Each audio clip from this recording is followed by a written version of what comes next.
भक्ति महासागर चैनल को सब्सक्राइब करें और बेल आइकॉन दबाएं। नमस्कार भक्तों, भक्ति महासागर चैनल में आप सभी का स्वागत है। आज हम सुनेंगे आचार्य नागेश्वर शास्त्री द्वारा सुनाया गया एक सुंदर प्रसंग, जिसका शीर्षक है राम जी ने शिव जी से विवाह का आग्रह क्यों किया। गिरिवर के यहाँ पर और पर्वत राज के यहाँ पर और माता मैना के यहाँ पर पार्वती जी प्रकट हुई। पर्वत क्या है? पर्वत के यहाँ क्यों आई? पावन पर्वत वेद पुराण। पर्वत कौन है? वेद पुराण है। वेद और पुराण के यहाँ पर ही साक्षात पार्वती प्रकट होती है। वेद और पुराणों का फल है पार्वती। और माता कौन है? मैं ना। मैं माने अहंकार, ना माने नहीं, जिसके अंदर अहंकार न हो और वेद और पुराण का फल हो, वहां पर भगवती पार्वती प्रकट होती है। अब पार्वती जी बढ़ने लगी और विवाह के योग्य हुई। ब्रह्मा जी ने नारद जी को भेजा कि जाओ बता दो पर्वत राज को, जो विवाह शंकर सम हुई, 200 गुण सम कहूं सब कोई। अगर इनका विवाह भगवान शंकर के साथ होगा तो जितने भी दोष हैं सब खत्म हो जाएंगे। फिर शंकर जी से विवाह कैसे हो? बोले तपस्या करो, तप करो। ठीक है। गौरी शिव की आराधना करन लागी, गौरी शिव की आराधना करन लागी, गौरी शिव की आराधना करन लागी, गौरी शिव की आराधना करन लागी, गौरी शिव की आराधना।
की तपस्या करने लगी, क्योंकि शिव जी का विवाह कराना जरूरी है।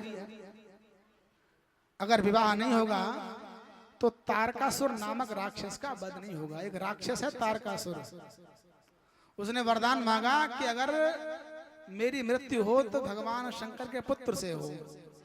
बड़ा तेज दिमाग का था वो, तो पता था कि शंकर जी की पत्नी तो है नहीं, मर गई, तो बच्चा कहां से हो। तो उसने वरदान ऐसा मांग लिया कि मेरी मृत्यु शंकर भगवान के पुत्र से हो। अब तारकासुर सभी देवताओं को परेशान कर रहा था, लेकिन अब कौन कहे जाकर भगवान शंकर से, बड़ी समस्या।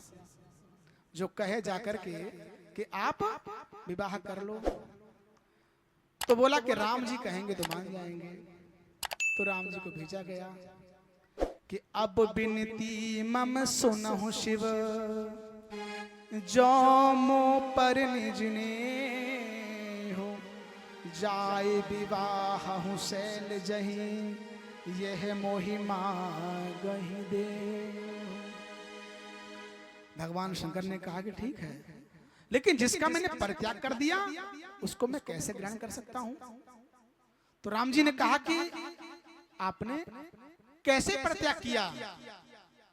शंकर जी ने कहा कि यही तनु सती भेंट अब नाही, शिव संकल्प की न मन माही। इस शरीर से मेरा सती से कोई भेंट नहीं होगी। तो कहा वो तन कहाँ है, तन तो खत्म, सती वाला तन तो खत्म, अब तो पार्वती का नया तन है ना। आपका जो संकल्प था वो तो पूरा हो गया। तो शिव जी ने कहा कि आज्ञा सिर पर नाथ तुम्हारी, जैसी आपकी आज्ञा हो। तो राम जी ने कहा कि सिर पर नहीं उर में धरो, सिर पर नहीं उर में धरो, क्योंकि सिर गंगे की धार और वो जाने कहां जाई है, लेके कौन किनार। सिर पे मत रखो, सब सिर पे रखते हैं पर आप मत रखो। गंगा जी हैं, पानी है, पता नहीं कहां बहा ले जाए। तब भगवान राम अंतर ध्यान होते हैं। भक्ति महासागर चैनल को सब्सक्राइब करें और बेल आइकॉन दबाएं।